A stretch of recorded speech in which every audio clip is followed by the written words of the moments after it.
Our highest priority is taking up Jesus' cross and following in his way of reconciliation and love. We can learn how to do this in different ways, in different communities, and for different challenges that we face. But first, we must decide to follow Jesus. As followers of Jesus, we strive to follow with our whole hearts. We have to be all in. There can be no insiders or outsiders. Everyone must have a place. When this happens, our lives and communities will be transformed. Our greatest opportunity is found in God's desire to be known by us and for us to be transformed in that encounter. Genuine transformation always includes two things: our willingness to know ourselves in a new way and a commitment to learning and formation.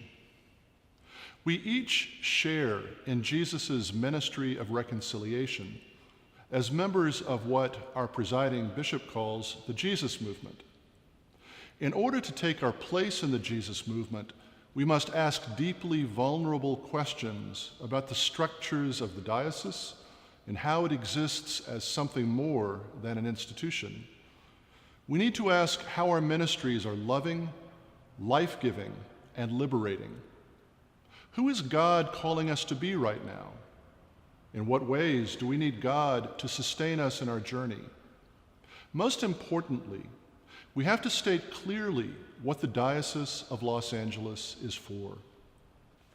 For us to find the answers to these questions, we will have to listen carefully for the voice of God that is being spoken in our pulpits and our streets, in protests and prayer meetings. Our transformation depends not just on what is happening inside the church, but also in the communities that surround our congregations. We must give our full attention to the places where God is at work in the world. The truth is that the Jesus movement is spreading across the diocese already. We just have to commit again and again to claiming our place in it. This won't be easy, but we must be courageous.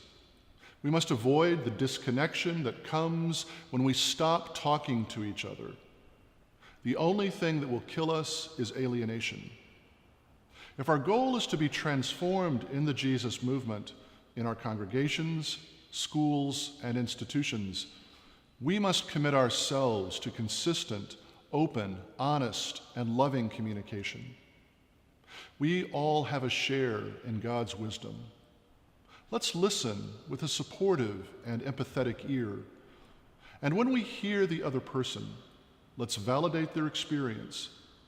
Let's listen to each other's emotions, perspectives, stories, and sensitivities. When we listen carefully, I believe our shared mission will be rooted and grounded in love, with genuine concern for the well-being of every member. When we do this, with relentless hope and our feet firmly planted in the real world, we will be transformed.